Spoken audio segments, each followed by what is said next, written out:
Gunung Batu Benawang, Kalimantan Selatan. Konon, pada zaman dahulu kala, di Desa Pagat, Kalimantan Selatan, hiduplah seorang janda tua yang bernama Diang Insung dengan seorang anaknya yang bernama Raden Pengantin.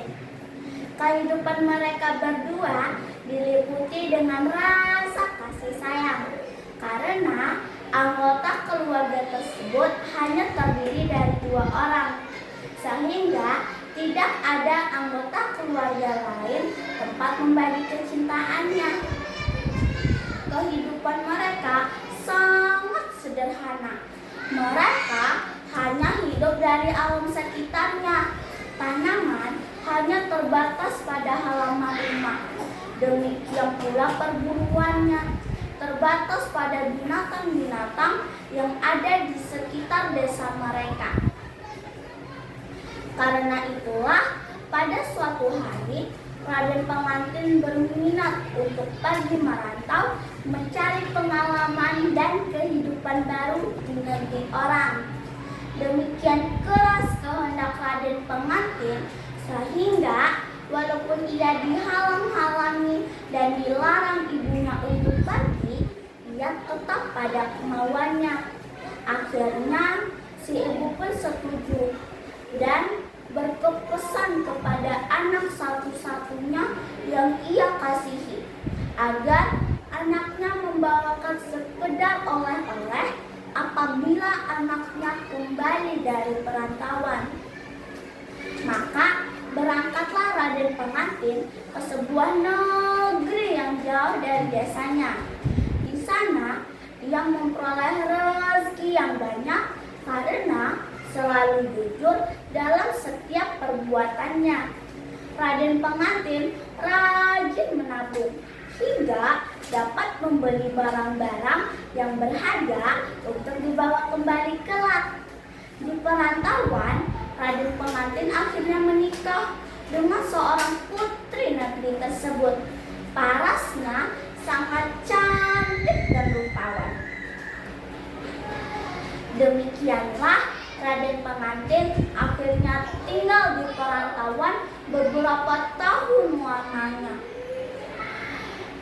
Dengan seketika timbullah niat Raden Pengantin untuk kembali ke negerinya dan menjumpai ibunya yang telah lama ia tinggalkan.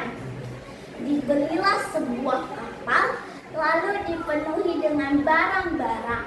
Pada saat yang telah ditentukan, berangkatlah ia bersama istrinya menuju kampung halaman tempat ibunya tinggal.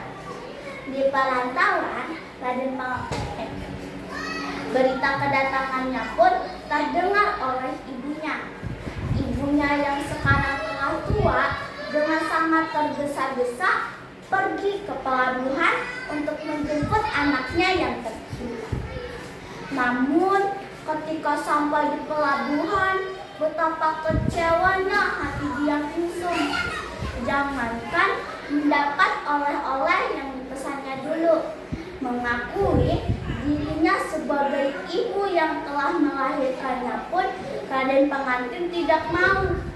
Rupanya di depan istrinya yang cantik jelita, ia merasa malu mengakui Diang Insung yang telah tua renta dan berpenampilan sangat bersahaja itu sebagai ibunya.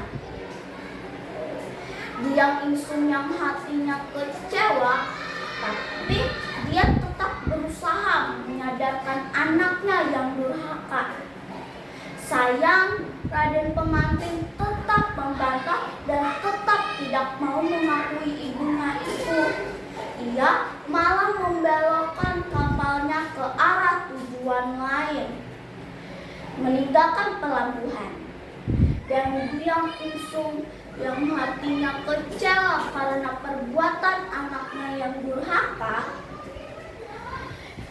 dengan rasa kecewa dan putus asa, ia memohon kepada Yang Maha Kuasa agar anaknya diberikan balasan yang setimpal atas kedurhakaannya.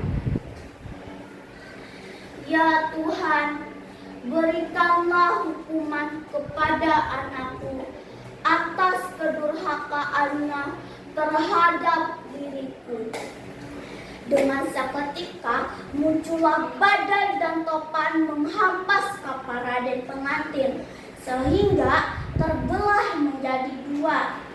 Tentu saja seluruh isi kapal termasuk anaknya yang durhaka tenggelam dan binasa.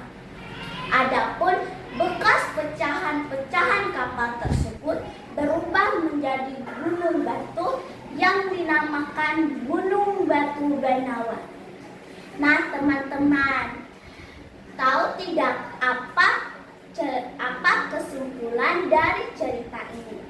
Yang betul sekali, kesimpulan dari cerita ini adalah agar kita selalu menghargai dan menghormati orang tua kita apapun keadaannya.